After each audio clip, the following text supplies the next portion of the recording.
Podcast, part of the HyperX Podcast Network. We're the podcast and game studio Chuhai Labs where we talk about games, game devs, Japan, and whatever else comes up.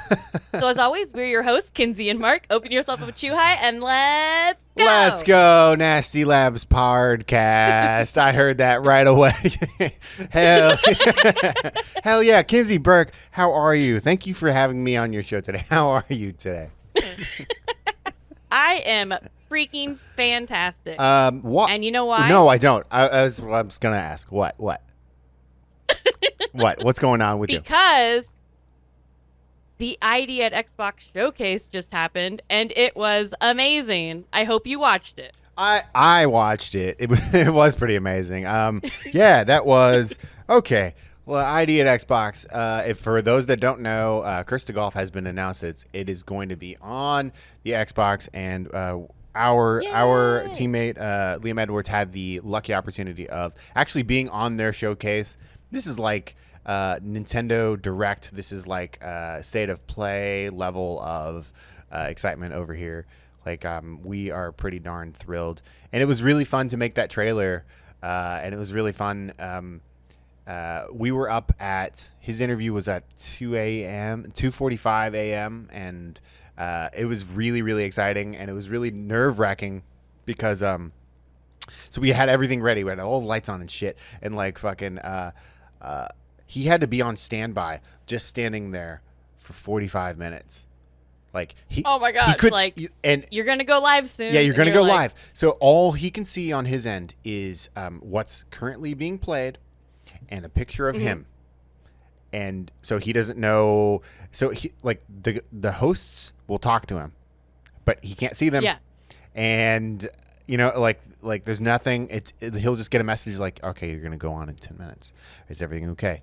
And all I'll hear is, "Yes, I'm fine." You know, because like he has to be quiet. He has to be. In the meantime, every other guest, because I believe there were 6 all together. They were all in the same group, so they could all hear each other, but they weren't really talking to each other because I think they were all nervous. But yeah. So anyway, Whew, okay, that's it.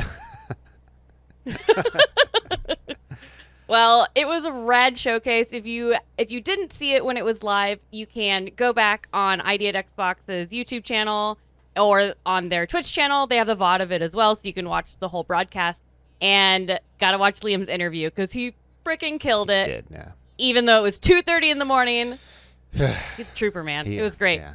It was fucking great. And thank you for watching it. You were the only one at the company that watched it because the time, but also like you were really supportive and you were like sending messages while he was in the bullpen, and it was really fun to relay those to him. Like I would whisper, like Kinsey says, "Good luck," you know, or that kind of shit. So yeah, and he would go like, you know, for those that can't see, but he would go like, "Hey, thanks," you know, like look at me, like try to not look off camera as though like he's about to go on. But right, because of course you're like, Kinsey says good luck, and he turns and he's like, "Dude, thanks," and it's right when they turn his camera on. Yeah.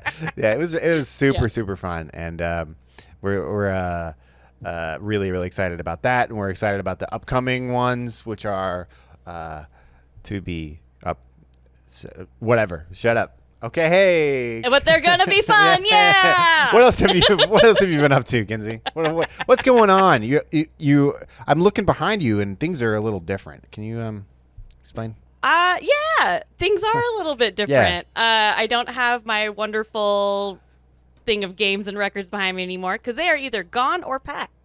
Where? So why? The move is imminent. What move? I'm leaving in just a few days to Kyoto, Japan, so I can finally join all my wonderful coworkers and we could film Nasty Labs in the same room. Bam! Hell yeah. Dude, that's really exciting. I actually like seeing what your life looks like without video games, and it's different. It's also my exciting. life without video games. Plain white walls. Yeah, plain white walls. Very prison-like. Very. Yeah, it's pretty cool. Yeah. Anything else? Are you? What's the last thing you're gonna do before you get on the plane? Like the last thing of Seattle you're gonna do? Ooh. Well, I actually, minutes before we started recording, I had a friend text me and ask if I wanted to go get barbecue on Friday. And I was like, yo, girl, that's like the night before I leave. It's a good idea. But I was like, but I also would like to go. Like, Yeah. Yeah. So you're going, right? So as long as everything's packed and ready to go, I think I need to eat a rack of ribs before I leave. That's a great friend you have. You're not going to get a rack of ribs over here that's worth the shit, or it's going to be really expensive. It's also, that's something you should really do before a flight. That way, you never know. Like, I bet I'll feel great next morning. oof. Like you're sitting on the plane, and like the whole plane knows you had a rack of ribs. Like, bro, I got that side of baked beans. Oh yes. Oh, dude. Oh, that is gonna be really, really good. What restaurant are you going to? I wanna look this up off show. Where were you going? Probably Bitterroot. Bitterroot. So yeah, it's a really good place over in Ballard in Seattle, and there are some there's actually a bunch of pretty good barbecue places. Bitterroot's one of my favorites. Okay. So when she mentioned it, I was like, ooh. Shout out to Bitterroot. Let's get a quick I'm like, sponsorship. can I make that work? Dude, that's really, really cool. I'm jealous, and I'm more than anything. I think we here at the studio are super excited that you're coming over, and it's gonna be fucking tight. It's gonna be fucking tight, and you're gonna drink way too much. It's gonna be awesome. I'll be sure to line my pockets with plastic baggies so I can bring you guys some ribs. Oh, that's a good idea. Yeah, like sneak them out. Like all you.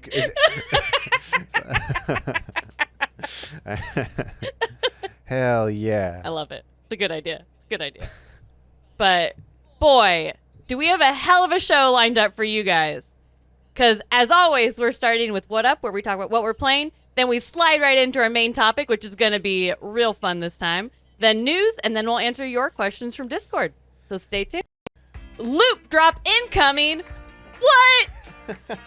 Get to the drop at hyperx.com for a store-wide saving. HyperX is fighting the battle against inflation with deep discounts across all categories of HyperX gear. Head there quick, though, once March ends, so all does the madness. Oh, they will not have long to get this deal. Definitely It's over. hop on over to that loot drop. It's the HyperX Loot Drop 2, going on now at hyperx.com. HyperX.com.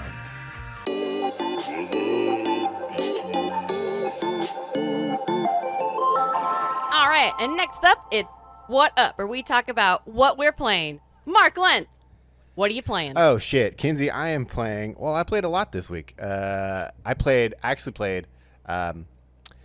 Kirby's GP demo. I played the demo. Because I was a huge fan back on the PlayStation era, and I know you were Chocobo too. GP? Yeah, absolutely. Did I say Kirby? Sorry, Chocobo GP. You did? Yeah. Whatever. Well, we'll get to Kirby. He's on the list. Chocobo GP. I was a huge fan back on the PlayStation era, and I knew I know you were too, right? Yeah. Okay. Definitely. So Mog was such a dick. I loved it. Absolutely. I was a huge fan of the Chocobo's Dungeon series. I was a huge fan of, for whatever reason, it was just really silly, and I loved that racing game. So I got the demo because I really wanted to buy the game, and I wanted to see if all of the there's a lot of negative press coming out about the game for having a lot of microtransactions, and I wanted to see if they were right, and so when you turn on the game, it suddenly gives you about 87 different currencies. And it's like, you've got this currency. Oh. You've got this currency. Good job for having current. And then like as soon as I got done with one race, suddenly I had more currencies. And within 5 minutes, I'm like, I don't know what I'm even doing. I just wanted to go around a track, it was pretty fun. It really was. The racing felt like Mario Kart. It felt really or it felt like a Sonic, a lesser Mario Kart.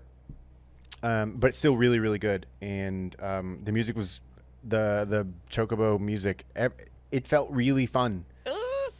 And it looked really great. And it had all of the OG characters from the original game. And oh, awesome! I mean, I was hoping they were honestly, all gonna be there. everything was right, except the currencies. And it also felt really cheap because I like checked out the store and you could see like there was some stuff for like Cloud, and like you could tell that they were gonna like slowly try to nickel and dime people. I don't know. It didn't feel. I see where a lot of the complaints are coming in, where it's like a full price game and yet it's got microtransactions. I'm not really looking forward to. I'm not gonna buy it. I guess that's the main thing. Yeah, because it's also like not cheap. Like it's not $60, but it's $50. Isn't yeah, it? it's $49. Yeah, which is really expensive. And then to throw that on top, I don't know. I mean, I'm sure they have like some algorithm that's like, this is the most amount of money we could sell the game for, and have microtransactions or something. I'm sure. Well, like it does feel really cynical. I'm a little let down, but there again, the controls are really good. It looks really good. All the characters are there. It's like there are a lot of positives if they just got rid of this one huge negative. Yeah. That said, I'm also playing. Wait, fuck it. What are you playing? What are you playing? I'm playing a few things. Mm-hmm. So I played the Ghostwire Tokyo Prelude. Ooh. It's like I don't want to call it a demo because it's not a demo. Right. It's literally like a prelude. It's a visual novel in like a completely different style and art style than like Ghostwire Tokyo, because Ghostwire Tokyo is like, you know, a real looking first person game, and this was like it was a visual novel, and it was really cool. It kind of follows the like antics of KK, who is a like supernatural detective, and his like group of supernatural detectives. Like it's like a supernatural detective agency kind of thing. And so they like help this kid who's like said he lost his friend, and there's like a whole like demonic yokai kind of presence, kind of. Right. I don't want to. I'm trying not to like spoil things, but it reminded me a lot of like some of the older like SMT spin-offs, like Devil Survivor and stuff like that. It kind of gave me that kind of vibe, and like even in the writing with the story, it reminded me of that too. And like, it was cute because like when you very first start it, you think you're gonna be like basically playing as this kid, but he's like reading like news articles on his phone about this detective. Like, oh, you know, well, he solved these crimes, and you can like read about him. Right. And then you try to like get a hold of him because you're like, well, if he solved these crimes, he can find my friend. Okay. And it was pretty cool. It's super short, and it's like, it was less than an hour, I'm sure. And I got it for free on the Epic Game Store. I'm sure it's free on Steam and all the things that Ghostwire's coming out on. But it was cool and worth it, because especially I think it takes place like 6 months prior to the events of the game Ghostwire Tokyo. Right.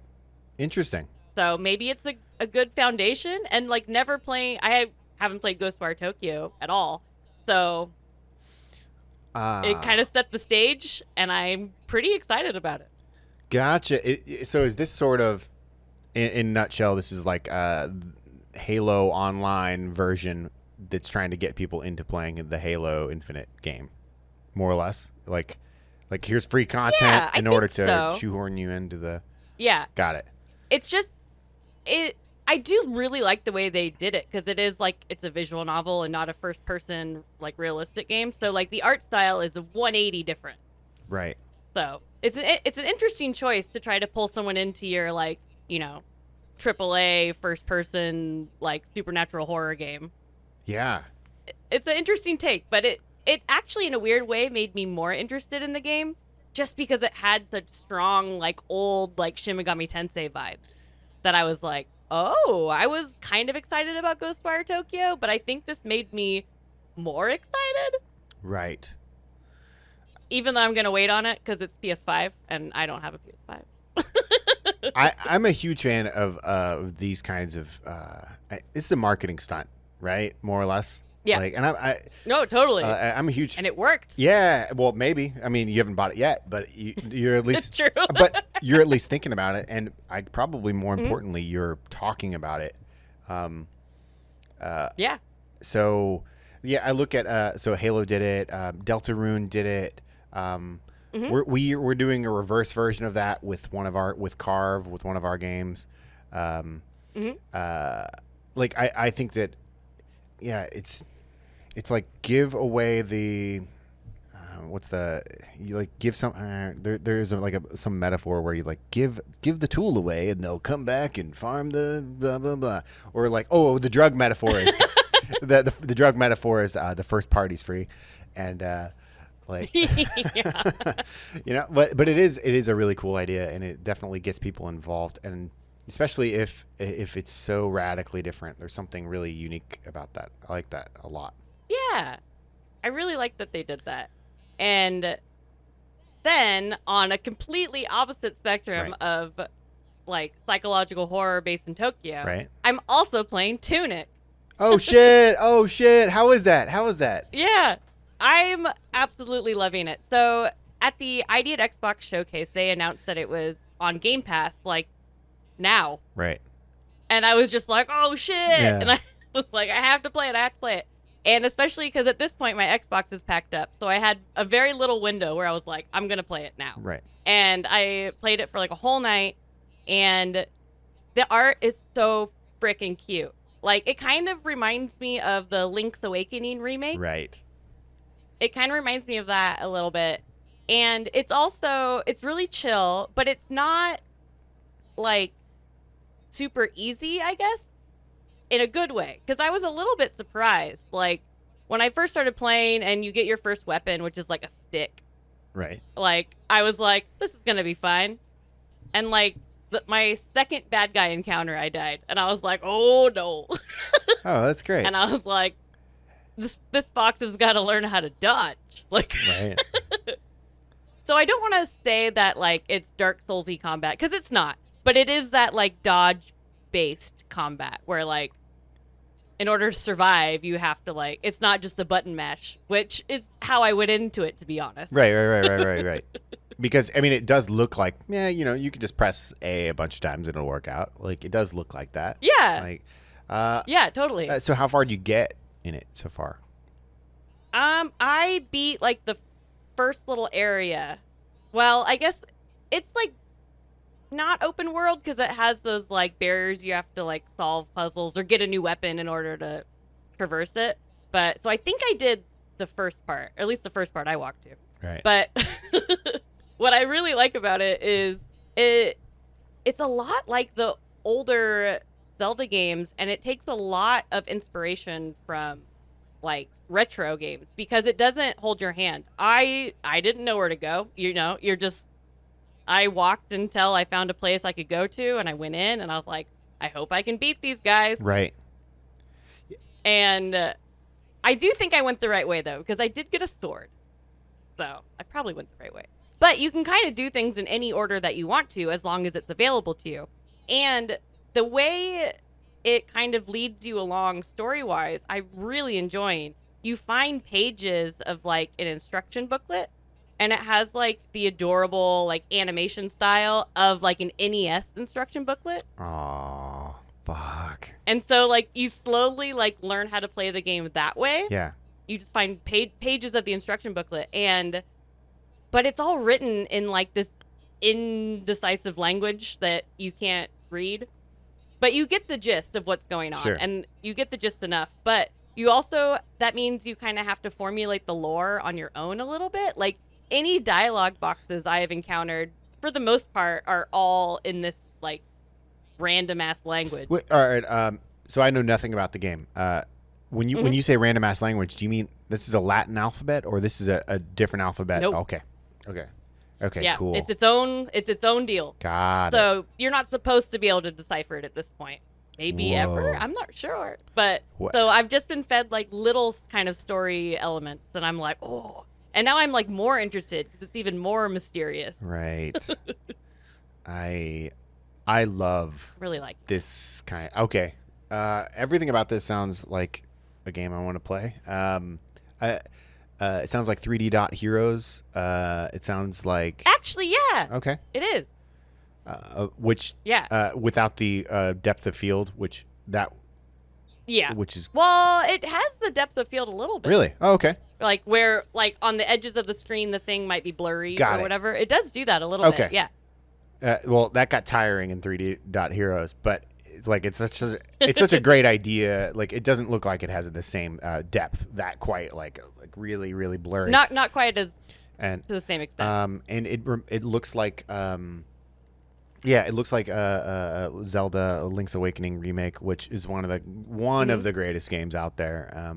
So this is my kind of game for sure. And now that you're saying there's like codexes, like that's what I'm all about. I love some shit. In the first area, I found this like secret room totally on accident because I was just trying to get a little bit further because I kept having to go back and heal myself. Mm-hmm. And if I had to go like a screen over, sometimes the bad guys would be back after I would go heal myself and come back. So I'm like, well, there's no point in healing myself if I have to kill them, go heal myself, come back, and everybody's back. So like I like went in these bushes to try to like cheese my way around. Right. And there's a secret room in there. Yeah. And at first I was like, what is this room? I don't get it. And then I realized it's so I can change the color of my fox and the color of my tunic and the color of my nose and the color of my bandana. Oh, that's cute. It was so cute. That's cool. And that was like really early on. They knew that you would want to do that. It's really early. Yeah. Yeah. That's really cool. You're playing that on the Xbox. You're not playing that on the PC. Mm-hmm. Correct. Okay. And so this sounds like when you land and you're not working, this sounds like a game you're going to pick up again. Oh, definitely. My Xbox and my Switch are the only consoles that are like in my luggage. Oh, cool. Versus like the moving company. Like those are the only two consoles. Okay. I can't. I won't ask it. I'm gonna wait until later because now I have a good question. I've got a great question for you. But okay. So are you playing anything else right now? Nope, nothing else. What about you, well, Mr. Mark Lentz? Okay. You playing something else? All right. Well, I think actually both of us are playing. It was so accusatory. Yeah, it was like some accusations getting flopped around here. All right.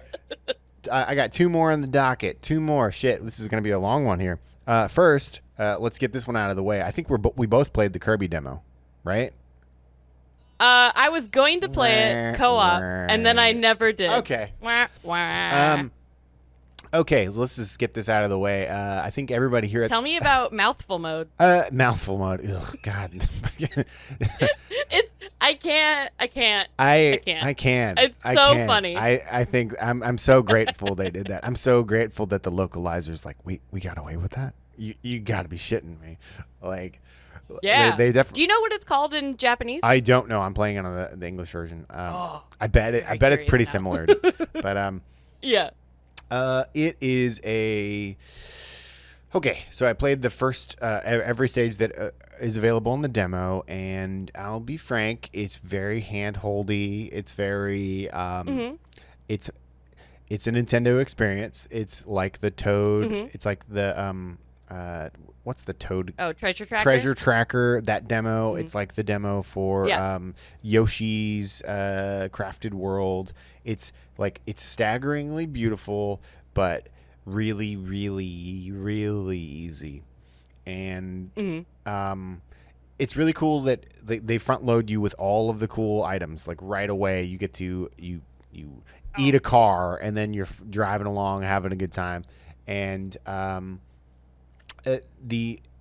it's not open world, even in the slightest. It gives you this feeling, this sense that there's a huge world, but basically you're corralled down a pipe, and it just feels like it feels a lot like Mario 3D Worlds. Yeah, and it does feel good. It's just there's not a lot to do, at least in this demo, and I would imagine that's the way the whole game's going to be.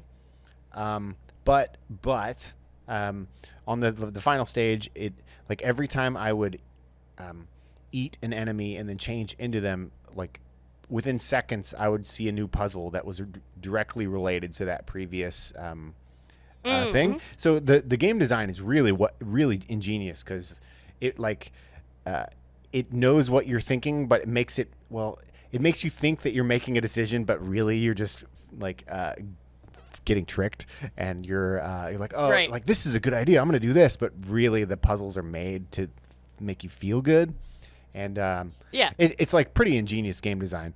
That's a dopamine hit. Yeah, it does for sure, because like one of the coolest items or things you change into is there's a giant cone, like a traffic cone, and you eat the cone, and that becomes like an item that you can slam, like a Mario butt slam on things, and you do it once because you're like, oh, this is funny, but then you see a crack on the ground, and then like that will like open up the crack, and it's just you think you're doing it for fun, but really the game is leading you along the way to beat the stage, and it's I gotta say, I want to learn how they do this game design because it's pretty great.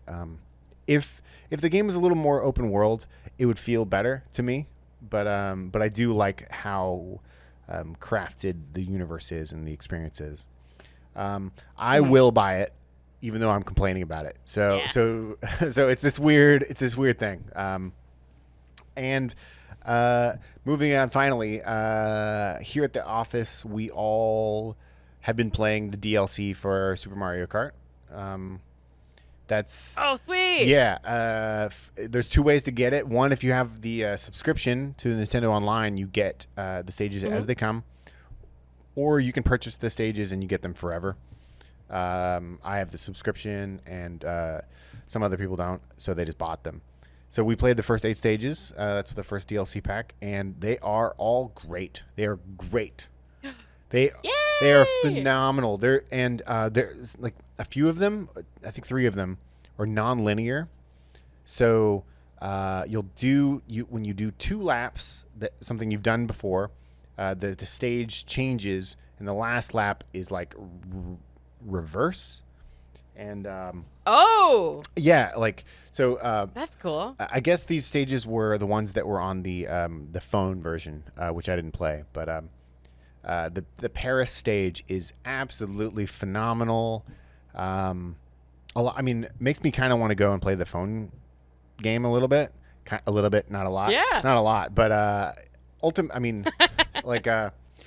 my only gripe, and this isn't a gripe at all about the game, is that I'm playing with Liam Edwards upstairs, and he's really good, and it's like it's like no fun, because like the rest of us are like 4th place, 5th place, and he's like just first. Always. Yeah, no matter what. And he like complains when like he's like, oh, blue turtle shell hit me, that kind of thing. I'm like, shut the fuck up, you're always first. I have some friends like that. They're like the whole time we play, like I'm either middle of the road, right, or a bad round, I'm lower middle of the road. Yeah. And then they get fucking second, and they're like, "Oh, yeah, I thought I had it." And I'm like, shut the fuck up, you sore hang out back here in winner. 6th place, like. Like, we get it. You're good at the game. You're good at a video game. Cool. Shut the fuck up. That's awesome though, because I knew they were coming out, and then I just got completely distracted and forgot they are out. Yeah. So I gotta try them. Yeah. There's a DS stage that I really like. There's a GameCube stage that I really like. Basically everything. I think all of them except for one stage has been really amazing, and which is. Oh wait, what stage is it from Double Dash?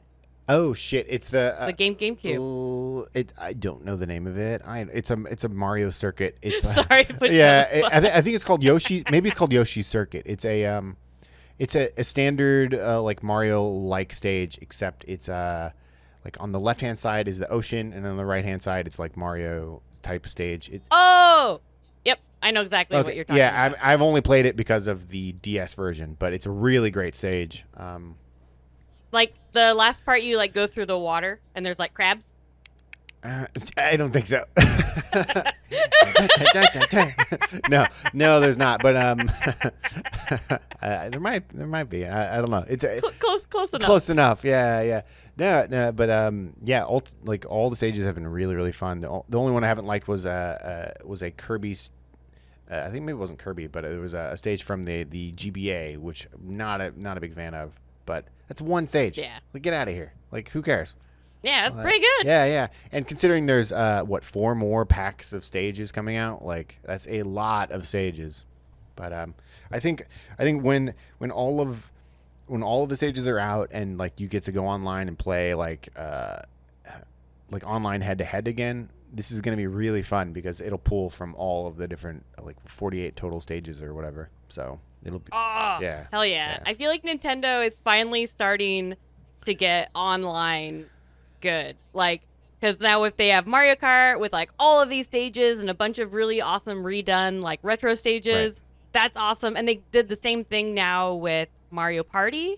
And I freaking love Mario Party. And I've always wanted Mario Party to be online. Finally. Yeah. No, I think they are getting it. I can't wait to see to actually play people online. I haven't done that yet. I've only played locally, but yeah, it's going to be really, really fun. And I'm going to be bringing my Switch everywhere with me again briefly, so that'll be cool. Coming soon from HyperX. The Cloud Alpha Wireless gets up to 300 hours of battery life, so you'll spend less time charging your headset and more time charging into the action. Hear audio cues with pinpoint precision thanks to the dual chamber drivers enhanced by premium DTS Headphone X spatial audio. Up to 300 hours of battery, 2 chambers, 0 wires. The Cloud Alpha Wireless.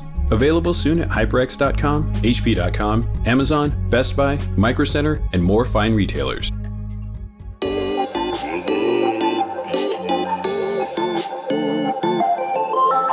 right, and now it's on to the weekly topic. And this week, pretty excited. Okay. Our topic is open world games. Why? Because, 1, Elden Ring is still featured prominently in all the news, and everyone's still talking about it. And you know what? It's open world. Also, speaking of borderless worlds, Japan has finally opened their borders to workers and students, because I am on my way, bitches. So, thus, we are talking about open world games. I'm on my way, bitches. Damn. All right, cool, man. That's cool. That's a good topic. There was a lot of great reasons to have that. Yeah. So how do we broach this subject of open world? Because I think it's pretty safe to say that I know what I'm going to talk about at length. So yeah. So what? Why don't you? I mean, it's a pretty broad topic. It's a pretty open topic. Oh, it's a pretty open topic. Okay, so why don't I ask, what's the first open world game that you ever played? Haha. Oh, that's a really good question. Ha-ha. Probably, I guess Ocarina of Time is open world-ish. Is it? And then Morrowind. Okay, Morrowind for sure. Yeah. Is Ocarina of Time open world, or is it just there's a giant place that you can run around? It's kind of, well, I guess I would describe it as like open world or pre-open world. Sure. Because it does the thing where like when you very first start, you only have that one village. But once you get out into Hyrule Field, like you can do the things in any order, right? Oh, maybe not. I think you can go to most of the places. Like you can go up Death Mountain is where it kind of funnels you to go, and that's where you get the bomb bag. But once you get bombs, I think you can go do like Jabu Jabu. Okay. Oh, okay. Let's just call it open world. I think you can do it slightly out of order. Okay. Yeah. I mean, I think that all open world games, not all of them, but a lot of them have like at least some sort of invisible wall anyway. Like you can't. Yeah. You could go to it, but maybe you couldn't achieve the thing to actually get through it or whatever. Like. Right. Totally. Okay. All right. Yeah. So I guess first of all, like what, and that actually you asking me that question is brings up the point, what is an open world game? What do you consider an open world game? Like, it's such a broad genre. Yeah. And typically it's when a player can explore the map and objectives freely, as opposed to a game with like structured, like linear levels that they would go through. Right. Yeah. Okay. So, okay. Huh. Ocarina of Time. Right. Great. Yeah. What was the first open world game you ever played? I want to say it was. I'm gonna either say it was Fallout 2 or Star Ocean Second Story. I think that game was open world. I think it was. Or it was along the lines of the pre-open world, because right from the very beginning you could go someplace that you really shouldn't go, and if you did go that way, then you'd face enemies that were much harder, and like basically a different game would happen if you went that way. So maybe it's not open world, maybe it's in the pre-open world, but definitely Fallout 2. I played that when it came out, and you could beat the game in like an hour if you were good. Yeah, you just walk to the ending place. You just walked. I mean, that's you could make it through if you could, right? Like mostly it was just run away, but probably Fallout 2 was my first open world game. But I don't think I felt like it was open world because it was more of like, because it's just a map. It's not like I'm actually exploring. If that makes sense. Yeah. Do you have a favorite open world experience? Oh shit! Now this is where okay. Let's go back to Fallout, but yeah. Okay, so this time it's not going to be Fallout 2. It's going to be Fallout New Vegas. Is probably my favorite open world game as a whole. I think. I don't want to extrapolate on this, Kinsey. Kinsey, do you have Fallout New Vegas? Yeah. Let's talk about New Vegas for a minute here. I feel like we've brought it up several times on the podcast. So if you've listened for a long time, you know how much we love Fallout New Vegas. And there was not going to be a way that we were going to talk about open world games and not bring up Fallout New Vegas. Yeah. Like, okay. So from the get-go, Fallout New Vegas is, you said, do you have a favorite experience? And I got to say, it's right when you leave the first town in Fallout New Vegas, because if you go left, it's hard mode. If you go right, it's not hard mode. If you go behind you, it's super hard mode. Like, it's just, that's the game. That's the fucking experience. I loved the first time I played it. I went against everything they told me to do in the game, and they were like, "Go north to this town to do a thing," and I'm like, "I'm gonna go south, and I'm gonna see what's out there." And I immediately get swarmed by, I don't know what those things are, but they're like horrifying hornets, and they one shot you no matter what. Yeah. And that's literally right outside your starting point. They like spit that goo out of their butt at you. Yeah, they're flying and you can't avoid them, and your gun ain't doing shit. Radfly, bloatfly, not a bloatfly. Those are the easy ones. No. It's like it though. Like, it's they look like the bloatflies, but Rad scorpion. Rad scorpion. Well, there's definitely those over in this area. Like the game sets you up right away to be like, you can try to go that way, it might not work out. And that game from the get-go, the story, that sense of hard mode, easy mode, super easy mode, right when you start, is just, I think that's my favorite moment in open world game. I think that, and when you get to the plateau in Breath of the Wild, but we can come back to that. That's also the greatest thing of all open world games. Kinsey, what about you? Fallout New Vegas is definitely one of my favorites. Yeah. But I think my favorite open world game, man, it's so hard to choose because, like, of course we're going to talk about Breath of the Wild. Sure. And I absolutely love The Witcher 3. Mm-hmm. And then Skyrim, I played so much Skyrim. How much? Skyrim.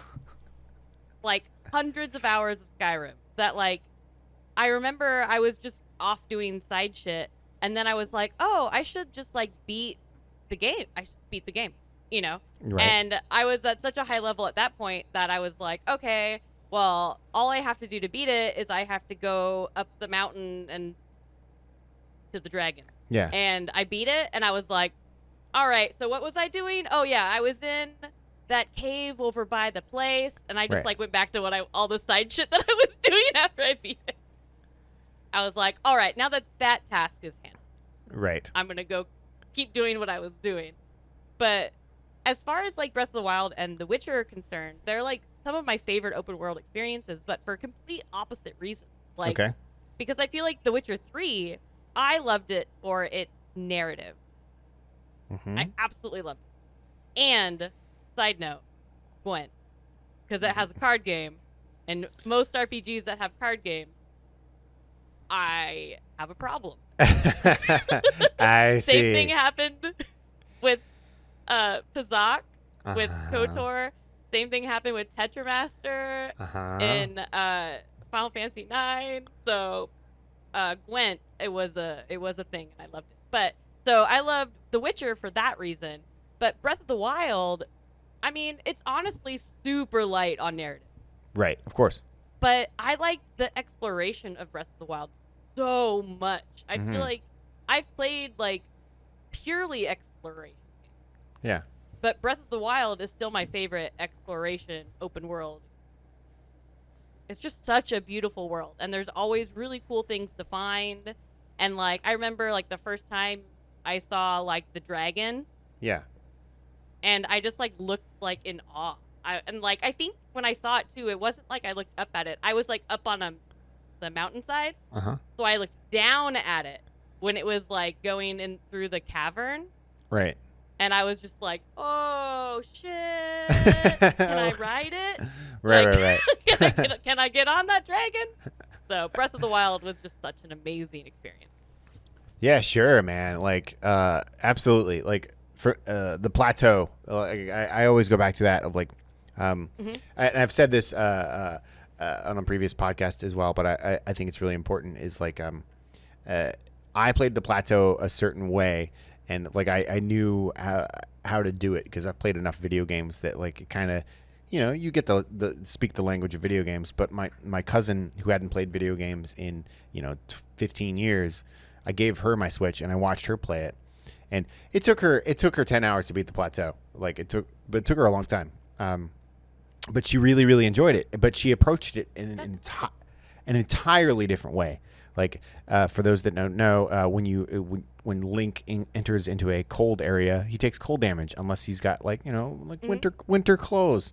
Well, my cousin couldn't figure that out, so she was like, all right, so what else can I do? Okay, well, if I eat a hot pepper, then I for 30 seconds I get no damage. So she harvested as many hot peppers as possible, and she would I love it. Go to sleep. Or whatever it took to make them so they would regenerate. She thought this is what you had to do. And it took her 10 fucking hours to beat this thing. But she did. And as soon as she did, I told her another way. And she was like, you motherfucker, you could have told me. But I also liked that she just found it all on her own. And she took that whole thing by herself. And because of that game, she now plays video games. She now owns a Switch. She now and she'll call me and tell me this Hollow Knight's hard. How can I cheat or whatever? And can you buy a jacket in this game too? Yeah. She's like, Mark, just tell me how to fucking do it, dude. That plateau was really fucking amazing, and just right when you get the I forget what it's called, the paraglider or whatever. That is a game changer. It's a game changer, and I am upset in open world games now when I'm on a cliff and I'm like, if I had a paraglider, I could just jump down. Yeah. Yeah, dude. You better believe, whenever I play that game now, I don't even get hearts. It's just screw hearts. We're going all agility. That way I can just use that paraglider as long as possible, because that is that's more fun than in the whole fucking game. And the climb anywhere. Oh yeah, obviously. That way you can paraglide. Come on. obviously, the next game is going to be hugely focused on the paragliding. Like, it seems like that's going to be the focus of the game. Gotta be. But I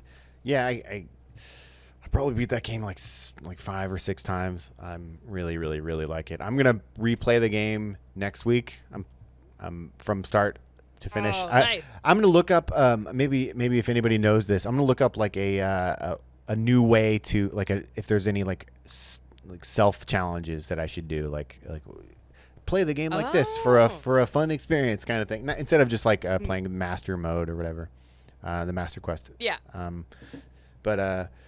Yeah, that's what I'm gonna do next week. I'm gonna try to play. I'm gonna beeline it straight to the end if I can and just beat it. I'm gonna try to beat the game with 3 hearts. That's what I'm gonna try to do. But yeah, I put so many hours into that game, but I think I've said it on the podcast before, but I've never actually beaten Ganon. Yeah, I was just too busy exploring the world and doing my own shit and wanting to do every single shrine. Like, in a weird way, like, I guess that's kind of what happens when you don't have a narrative so much. Sure. Which I don't think is a bad thing either, because I still look back fondly on Breath of the Wild and would love to replay it at some point, even though I never technically beat it. Right. Yeah, I think that's okay. I think Breath of the Wild, you don't have to.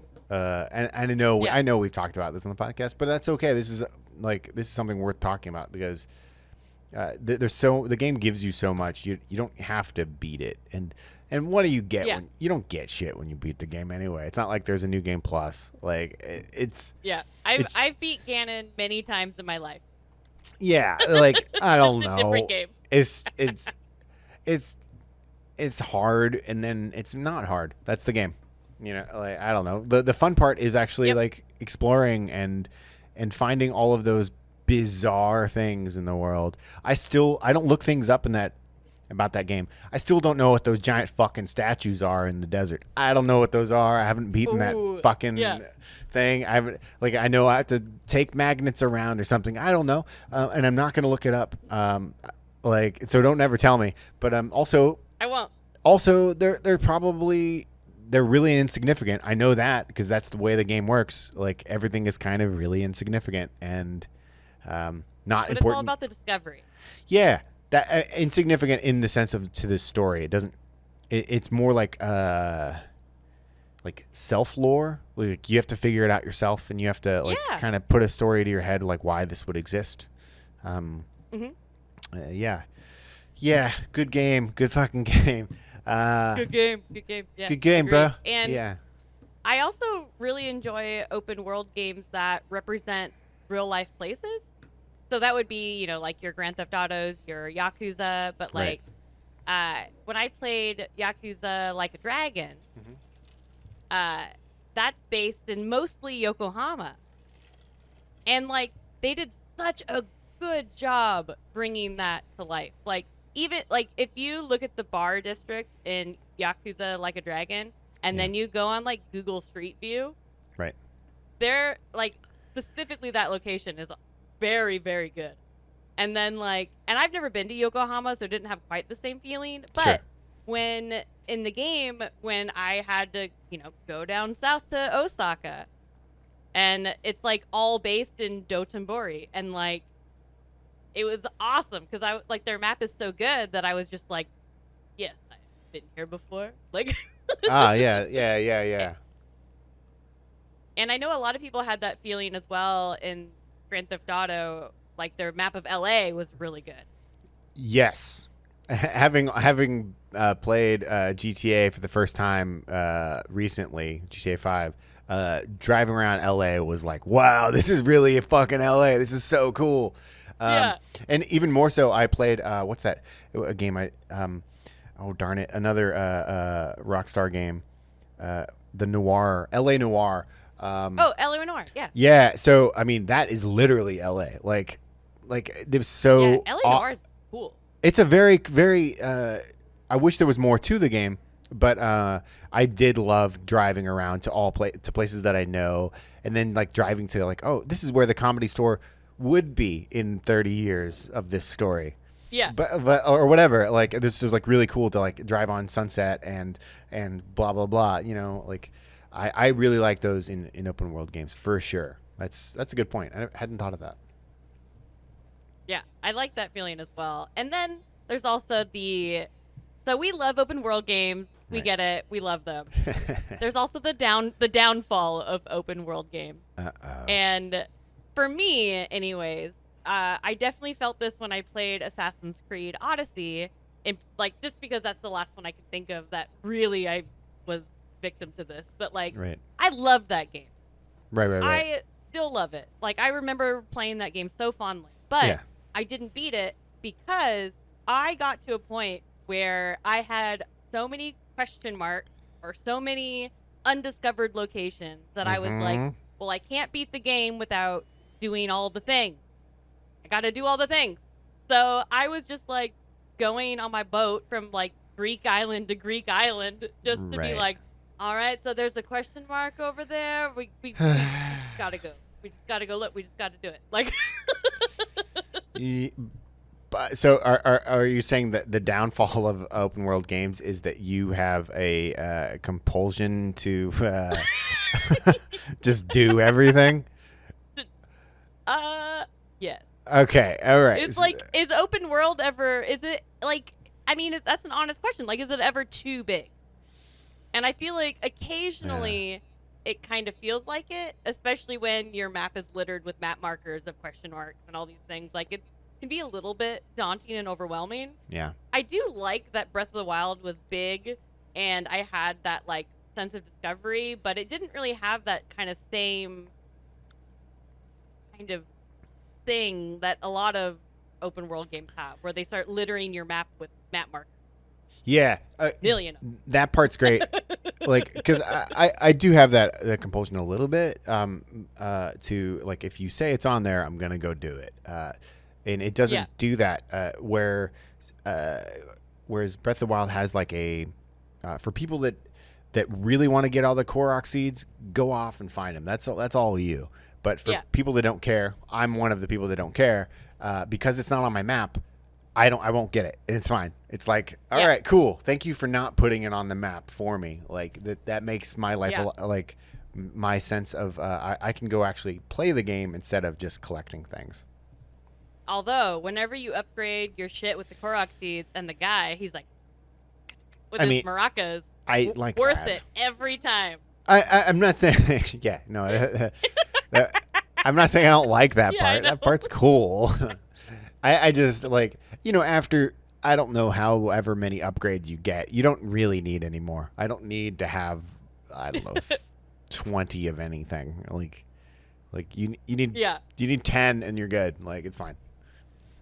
I distinctly remember a part when I was playing The Witcher 3 when before I beat it, I wanted to get all the question marks, and like the Skellige Islands are like a bunch of little islands, and you can like get a shitty little boat in The Witcher, but like it's a shitty little boat, and around all those islands there's a bunch of like sirens that like try to rip at your boat. Sirens, as in like beautiful ladies that are singing. Yes. Okay. I'm pretty sure those ones are called sirens because some places they also have the harpies, but that are like flying. Right. But anyways, there's bad guys that will literally rip your boat apart if you're not careful. And I just remember being like grumpy Kinsey, like gotta get these question marks. Sirens are wrecking my boat, and I was like out on an island and I had to like swim all the way back. And I was like, Kinsey, you do this to yourself. You do. Mm-hmm. But worth it. Worth it. What about 2D? I just want to throw this out there. Is there any good 2D open world games that you can think of that come to mind? 2-dimensional. Oh my gosh. 2-dimensional. Yeah. Okay, but I guess Link to the Past is what comes to mind first. Oh, that's true. I feel like that's one of the original, or even like the original Legend of Zelda. Oh, the original one. That is open world. That is definitely open world. Yeah. Like do things in any order. Like, you may be limited by items, but Right. for the most part, you could go to, a dungeon you're not supposed to be at yet. You might get stuck, don't have whatever Right. item, but go there. I mean, I would definitely argue that the original one is more open world than some of the later ones, because Link to the Past. Oh, totally. A Link to the Past is like go to number 1, go to number 2, go to number 3, and you pretty much can't beat those things without getting whatever item. There is a fantastic mod for Link to the Past. It's like I don't know what it's called, like randomizer, and it makes it so you basically can play the game in any possible order, and every chest has a completely random item from the game. So you can walk into a house that would usually have a 5 rupees in the chest. Potentially that could have the boot. That could have the, whatever. Yeah. So it makes the game truly open world and also truly random. That's kind of Yeah. I should play that game again. Yeah. You're a big Skyrim fan. How many hours would you say you've put into Skyrim? Give me the numbers. It's got to be 100. Well, not thousands. Okay, that's what that's what I was hoping for. mid hundreds. Got it. And actually, what I loved about Skyrim is very similar to what I loved about Breath of the Wild. Okay. Is that there's not a huge narrative. I mean, there is one, but like a lot of Elder Scrolls games, like the linear one, fine. But it's really all the side ones that are what's like. And I still remember, like, it's a long time since I played it, so this is gonna be a great story since I don't remember. But this, like, I was on this quest, and basically this guy was like, "Hey, we should drink," and I was like, "You know what? You are correct." I'm Kinsey. And like, we did like hung out with this guy, and then like I woke up all the way across the map in Markarth, and like, which is hilarious because I'm like, "Fuck, what the fuck did I get here?" Right. It's really far from where I was. But it made it so then I gave up everything I was doing like over in this section, and I was like, "Wait, now I'm in Markarth, the furthest like west I could be. Right. I'm gonna hang out over here and do some exploring." So wait. And it like your character was hungover and blacked out and went somewhere really far for a booty call? And I mean, maybe, I don't know. I just woke up in the street. Oh, so shit. Wow. maybe that's what happened. That's pretty cool. So wait, in Skyrim you can just drink too much and then stuff happens? Yeah, there's a quest where you can drink too much. Oh, okay. But there's also a quest like in The Witcher, there's a quest where you have to get drunk because you find out that there's this vampire that's preying on like drunkards and alleys and stuff after the bars. So like you get really drunk to try to lure this vampire to you, but then you're wasted, so you're like trying to like fight. It's a great quest. That's awesome. That's fucking slick. Cool. Hello, my name's Jonathan Dunn, host of the O3C podcast. Every week I'm joined by my two best gaming buddies, Chris and Minty, and we talk about the games we're playing, the games we love, and how they rank alongside our sacrosanct top 100 favourite video games of all time lists. Deep dives into gaming mechanics, history and lore abound, all topped off with lashings of irreverent wry British wit, witterings and wisdom. For details on the show and more, head to o3c.games and tune in every Monday on the HyperX Podcast Network.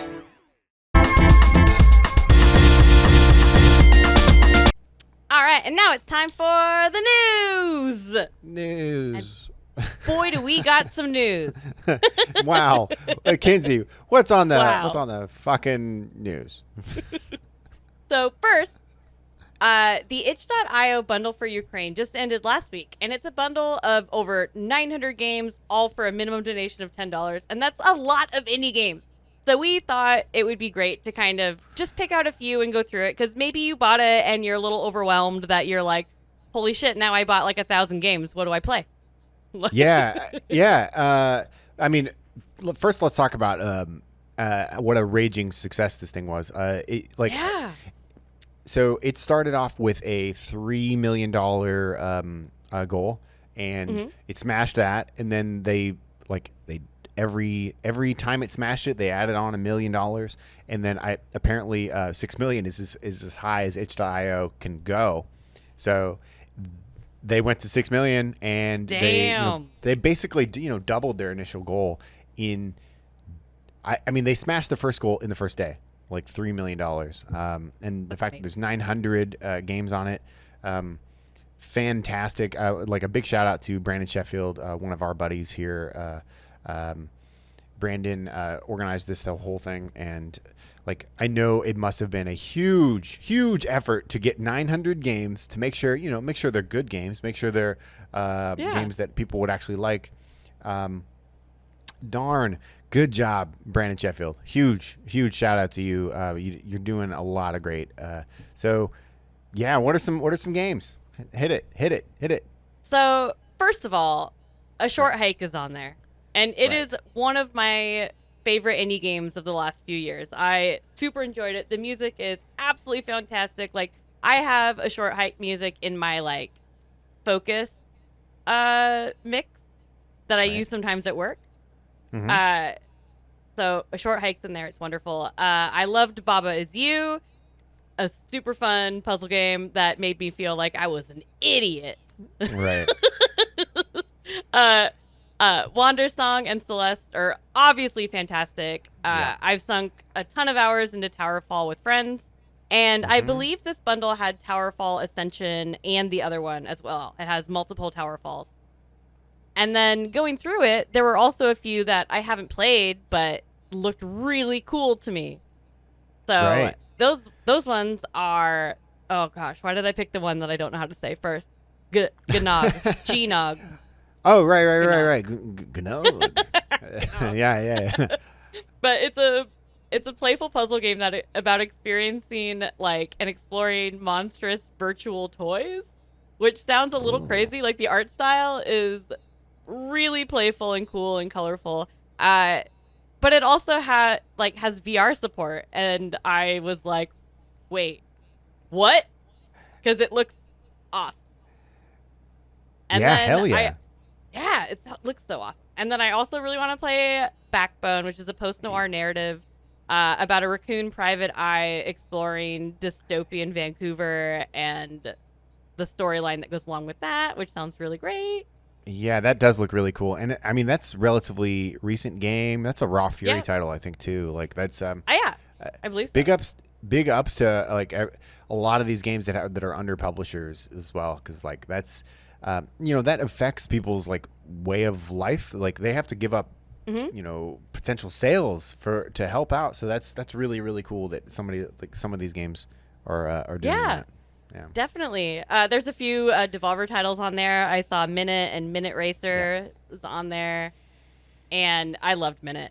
And then there was also The Lost Night, which I really want to try. It looks really cool. It's just they describe it as a small, spooky themed RPG, and I'm like, you know what? Yes, please. That sounds great. Yeah. Hell yeah. So I'll be honest. We have Curse to Golf coming out pretty soon, and we've been pretty busy, so I haven't had a chance to like go through the games. I know I will but 900 it's a lot. I'm gonna go through Dan, one of our Discord mods, his list of games, because that dude is driven, and he basically has really close tastes to you and I. So I feel like he's a trustworthy guy. One of his games, and you can find him at Yikmid on Twitter. YCKMD _ is his Twitter. But his first game is Gun Rounds, and that's like a top-down, deceptively simple but wildly addictive one-button shooter roguelike hybrid. Come on, guys. But it's like a monochromatic red and white game, like top-down shooter. It reminds me of Enter the Gungeon, so that's something that I would be totally into. Another like absolutely bizarre game that I'm going to play is Big Glitched. Great name. Big Glitched. Good name. By Hexecutable. Also a great name for a game company. So to quote Dan here, you found notorious hacker Glitch Witch's laptop, and now you're their apprentice. Navigate a weird and cute UI, surviving the web clowns, left clickers, and file draggers. It is it looks like a hacking game, but a hacking game that is made in the world of Angry Birds. So it's just super cute. Everything's slightly round and everything looks like an old Mac from 1994, but like in modern day colors. Man, actually, you know what? I'm going to say just go to fucking Dan's Twitter and check out his games. He's got a lot of really great choices, and for some reason, there's some pictures of Christopher Reeves on here. I don't know what that means. Even better. Yeah, go check out that. We're going to put the link down below. Yeah, he's got a great Twitter thread on it. Absolutely. And what a fantastic thing that they put together for this whole Ukrainian crisis right now. So big ups to everybody involved. Yeah. Hell yeah. And next up, we got CD Projekt Red announced the next Witcher game with just a teaser poster with the word like The Witcher, a new saga begins, and that it's being developed in Unreal 5. And which is a kind of a big jump because all of the previous Witcher games were based on their own engine, or used their own engine, which is Red Engine. So jumping from that to Unreal. So we'll see how that's going to go, which is really exciting. Seeing what the next kind of saga of The Witcher is going to be like. And the teaser poster, it has a medallion on it, but everyone was thinking it was the School of the Cat. But then CD Projekt Red confirmed that it's School of the Lynx, which is a school that we haven't even heard of yet, I don't think. So that's exciting. Shit. Right? Dropping a bomb. And so will it tie in with the TV show? Will it be way before Geralt's time? Way after? We don't know. Excited. So do you have any guesses that we can guess here first by Kinsey Burke? I think it would be really cool if they did it way before Geralt's time.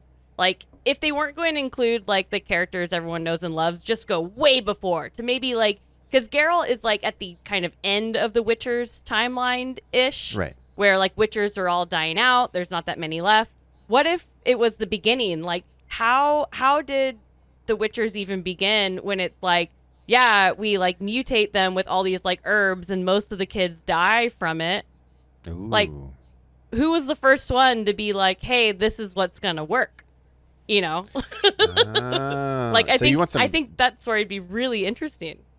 So you want some Jedi prequel shit? That's what you want. Yeah. You want you want Anakin Skywalker as a child in pod races. That's what you want. Is that what I'm hearing? Yeah. Okay. All right. If there's young Witcher pod race, yes. Yeah. Right. Yeah. I am signed up. And speaking of cute things, because pod races is cute. I don't know why that was a good segue, but it is now. Xbox is giving away a Sonic the Hedgehog 2 themed Xbox Series S as a promotion for the new movie. The system is Sonic and Knuckles themed, complete with a red controller and a blue controller. But they're fuzzy. What? The fuzzy controller? Yeah, they're fuzzy. Have you seen a picture of these? I mean, I'm looking at it right now, and I'm I didn't know that it was actually fuzzy. I thought it was just some bullshit. Okay, cool. They're only giving away one of them? I know. I kind of want one. I feel like a fuzzy controller might be kind of nice until it is not nice and extremely disgusting. Once all of the fur is pushed down from using it forever, or a little bit of Cheeto dust tangled in that fur. Do you have to brush it? You have to how would you keep the volume? Keep it nice and fluff. Because holding it, you're gonna smash it down. You're gonna have to take care of it and love it and pet it. It does seem for the first day it would be pretty cool. But you can't ever eat pizza and But if you eat pizza, you have to wash your hands 4 times, like before you're allowed to touch it, and dry At them. least. And they have to be so fucking dry too. Like, you don't want anything, no moisture. You should probably wear gloves. Because you're like oils in your hands. Oh do man. a marathon like playing Breath of the Wild where you play all day and your hands get all sweaty, and your controller is fuzzy. And yeah, that spells danger. Yeah, I'm not a fan. No, I want to try this though. This is pretty cool. I do want to try it. So, Kinsey, Burke, how can I win this? Because it says giving away. It doesn't say. How can I get it? You can just go to Xbox's Twitter, and I believe they have like a retweet and use this hashtag. And I believe it's through the end of April that they are giving this away. So you have between now and the end of April to go and do that retweet and hashtag and get yourself a fuzzy controller. All right, I'm going to. I'm winning that shit, and I'm gonna use and I'm gonna be the person who doesn't collect it. I'm gonna be like, fuck you. I'm gonna eat pizza, and it's gonna be gross. You know, I'm like you wanted me to have this. Well, tough fucking luck. I'm gonna use it. Like, I'm not gonna be like Kinsey Burke, who's got 900 controllers and like literally spends like $17,000 on some orange fucking controller. What's like how much you fucking like you have all of the controllers for the Xbox 360 or some shit. Like, get out of here. Almost, yeah. But now I see a new Holy Grail item. I mean, the Sonic and Knuckles fuzzy controller. Yeah, and I'm gonna ruin it for everybody when I win it. I'm gonna be like, sorry. I hope the rumble. I don't know why I thought of this. I want the rumble really badly to sound like a oh no, what is it called? A tribble. Oh, that's pretty cool. Yeah, it does look like a tribble, like tribble. Trouble with Tribbles. Yeah, I want to watch that episode of Star Trek. For every episode of No More Whoppers that you listen to, we will send you a 25-cent coupon for participating Krogers. How many Krogers are participating? None, but you're still getting the coupon. And it's like 25 cents in $1985. Right, so today that's like 28 cents. No More Whoppers. Take that to the bank and smoke it. On the HyperX Podcast Network and NoMoreWhoppers.com. Now it's time for Call Me Up, where we answer your questions from Discord. You want to ask us a question that we'll answer on the podcast? Go over to our Discord, Chew High Labs, go to the Call Me Up channel, and ask the question there. I will never figure out a convenient way to say that, but you get it. Go on over there to the Chew High Labs Discord there, and we'll answer it up there for you. Oh, wow. That's how you sounded there briefly. Whoa. Yeah, dude. So, question 1 from Curl. It's hey, when is the next staff pizza party? I'd like to come to know so the staff members are rewarded. Sorry that I did that. I like this question though because I'm like, yeah, when is the next staff pizza party? Because I want to know. I know. Yeah, it's it's. We've had a fair amount, actually. I don't know.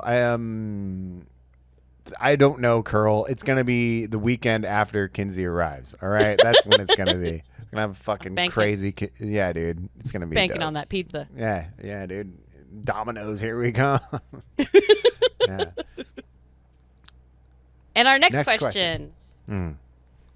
It's, what is your favorite fruit? I like food questions.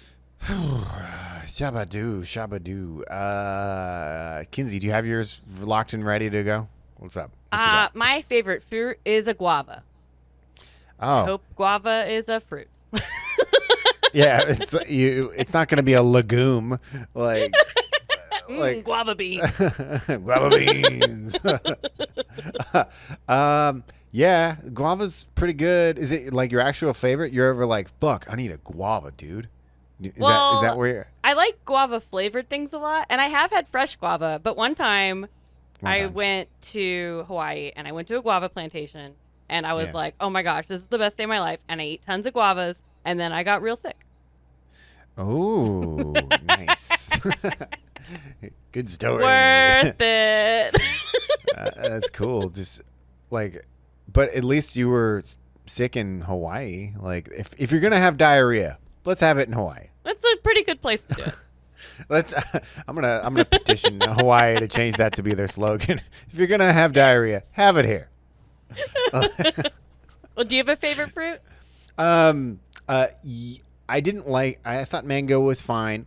But I'm from the East Coast in the States. I'm from the South in the States. I'm from a place where we don't get mango. So growing up, I thought mango was fine.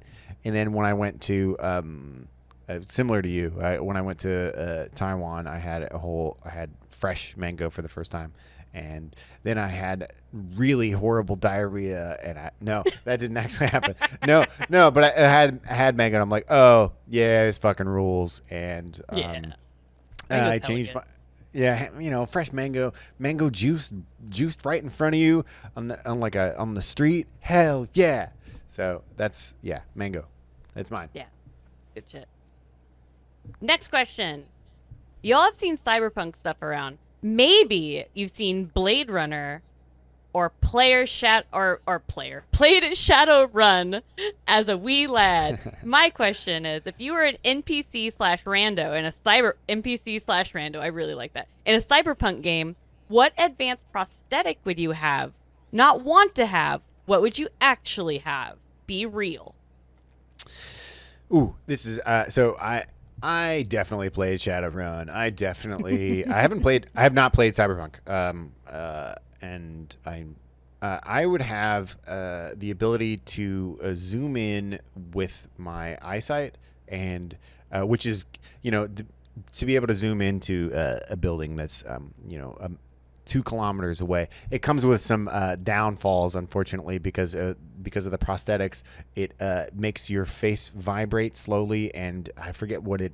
Eventually, you have to change your eyeballs every 6 weeks or something like that, and it's like every time you use it, it degenerates, and I believe you can go fully blind. There's a chance at every use you can go fully blind. That's what I would have. I don't know what I would. So I think I'm gonna go with a sweet prosthetic robot arm. Mm-hmm. But my hand comes off, so it has different attachments. Oh, that's pretty smart. But that's pretty smart. Because I am not the luckiest person in the world, all I have is a screwdriver and a box opener and a can opener. I don't have anything that's actually useful. I'm just yay, these are the things I got. Did you? All right. A screwdriver, a box opener, and a what? And a can opener. Okay, no. Can we? No. Can I change it up just a hair? You're gonna have you're gonna have a beer opener, obviously, and you're gonna have a pizza cutter. Pretty sweet. It's pretty sweet. I'm not gonna lie. You spent millions of dollars just so you can have a pizza cutter just on your own. It's I wanted the prosthetic so bad, but I couldn't afford it and the cool attachment. Yeah. You get one or the other. Yeah. But before you get to use the pizza cutter, it does make the noise. So you get that. You get that side of it. Worth it. Yeah. All right, next question. First one's for me. Any updates on your move to Japan? On a scale of 1 to 10, how hyped are you to hopefully be spending your last winter in the States for the foreseeable future? Oh. So, as you heard from the beginning of the podcast, there's huge updates. I'm moving in a few days, and I'm super excited and a little bit terrified, but all for the right reason. Hell yeah. And scale of 1 to 10, how excited am I going to be that I'm not going to not have a winter in Seattle for a while? Be excited. Probably an 8. Even though I will say Seattle and Kyoto, I think the weather is relatively similar, with the exception of it being really hot and sticky in the summer. Right. But I feel like the rest of it is kind of similar, especially winter. It gets pretty cold here. It snows, but it rarely sticks around. We'll have a few days where the snow's around. And then it might snow off and on some other times in the winter, but it usually won't stick again. But it's still cold.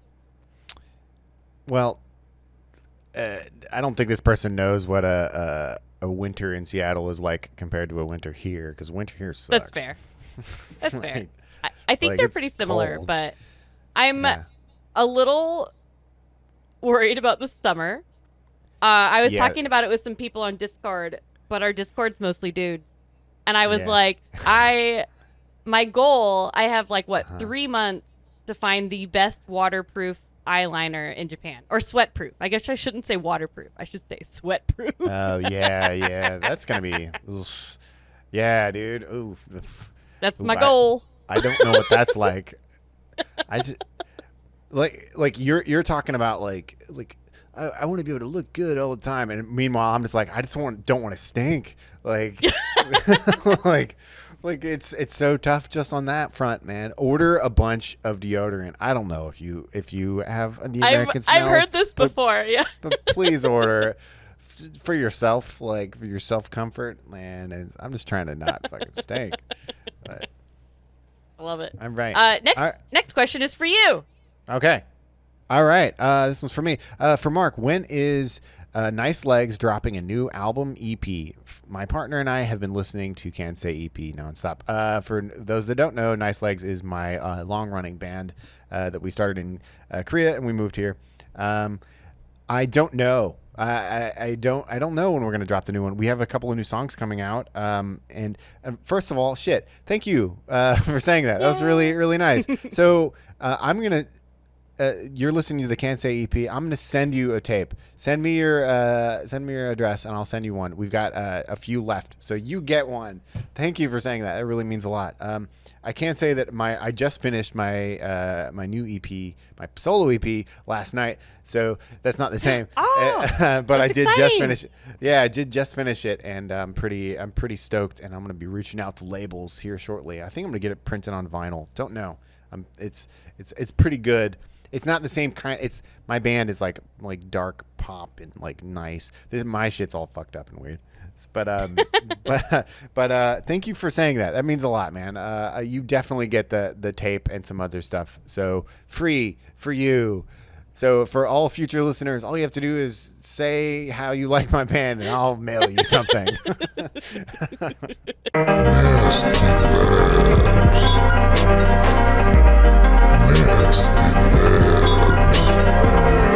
All right, well, that's all the time we have left. So, as always, Carve Snowboarding is out now on the Oculus Quest.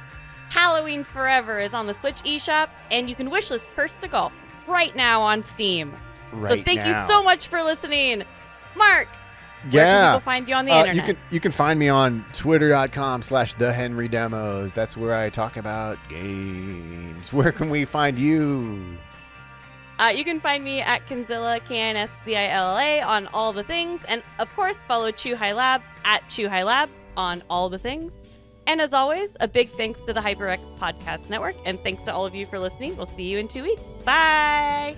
Bye.